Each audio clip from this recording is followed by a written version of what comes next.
यह कहानी बादशाह अकबर के जमाने की है। एक बार एक व्यापारी अपने किसी काम से कुछ दिनों के लिए प्रदेश से दूर गया हुआ था। जब वह अपना काम खत्म करके घर पहुंचा, तो देखता है कि उसकी पूरी तिजोरी खाली है। उसकी मेहनत की सारी कमाई चोरी हो चुकी है। व्यापारी घबरा गया और उसने अपने घर के सारे नौकरों को बुलाया। व्यापारी के घर में कुल 5 नौकर थे। व्यापारी की एक आवाज पर सारे नौकर उसके सामने आकर खड़े हो गए। व्यापारी ने उनसे पूछा, तुम लोगों के होते हुए घर में इतनी बड़ी चोरी कैसे हो गई? जब चोर आकर मेरी पूरी तिजोरी साफ कर गया, उस समय कहाँ थे सब के सब? एक नौकर ने जवाब दिया, हमें नहीं पता ये चोरी कब हुई मालिक, हम सो रहे थे।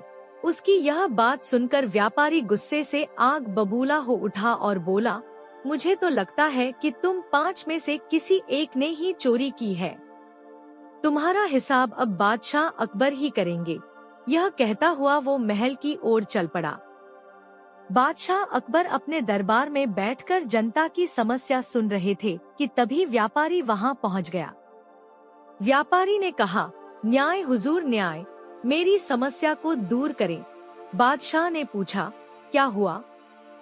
कौन हो तुम और क्या है तुम्हारी समस्या? व्यापारी बोला, मैं आप ही के राज्य में रहने वाला एक व्यापारी हूँ। महाराज, एक जरूरी काम से कुछ दिनों के लिए प्रदेश से बाहर गया था। जब वापस आया तो मेरी सारी तिजोरी लुट चुकी थी। मैं बर्बाद हो गया हुजूर, मेरी मदद करें। यह सुनकर बादशाह ने व्यापारी से कुछ सवाल पूछे, जैसे कितना सामान चोरी हुआ, क्या उसे किसी पर शक है? सवालों के जवाब मिलने के बाद अकबर ने व्यापारी का मामला बीरबल को सौंप दिया और कहा कि असली चोर को पकड़ने में बीरबल उसकी मदद करेंगे। अगले दिन बीरबल व्यापारी के घर पहुँचे। उन्होंने सभी नौकरों को बुलाया और उनसे पूछा कि चोरी की रात वो सभी कहाँ थे। सभी ने कहा कि वो व्यापारी के घर में ही रहते हैं और उस रात भी व्यापारी के घर में ही सो रहे थे। बीरबल ने उनकी बात मान ली और कहा, आप सभी को परेशान होने की जरूरत नहीं है। मेरे हाथ में ये 5 जादुई लकड़ियां हैं। मैं आप सभी को एक एक लकड़ी दूंगा। जो भी चोर होगा उसकी लकड़ी आज रात 2 इंच लंबी हो जाएगी और चोर पकड़ा जाएगा। हम सभी कल यहीं मिलेंगे। यह कहकर बीरबल ने सबके हाथ में एक एक लकड़ी पकड़ाई और वहां से चले गए। दिन ढल गया। अगले दिन बीरबल फिर से व्यापारी के घर पहुंचे और उन्होंने सभी नौकरों को अपनी अपनी लकड़ी के साथ बुलाया। जब बीरबल ने सबकी लकड़ी देखी तो उन्होंने देखा कि एक नौकर की लकड़ी 2 इंच छोटी है। बस फिर क्या था? बीरबल ने तुरंत सिपाहियों को उस नौकर को पकड़ने का आदेश दिया।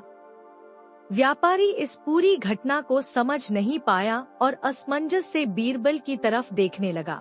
बीरबल ने व्यापारी को समझाया कि कोई लकड़ी जादुई नहीं थी, लेकिन चोर को इस बात का डर था कि उसकी लकड़ी 2 इंच बड़ी हो जाएगी और इस डर से उसने अपनी लकड़ी को 2 इंच काट दिया और वह पकड़ा गया।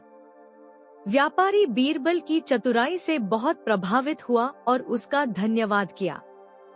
कहानी से सीख, गलत काम चाहे जितना भी चतुराई से किया जाए, लेकिन वो सभी की नजरों में आ जाता है और उसका अंजाम हमेशा बुरा ही होता है।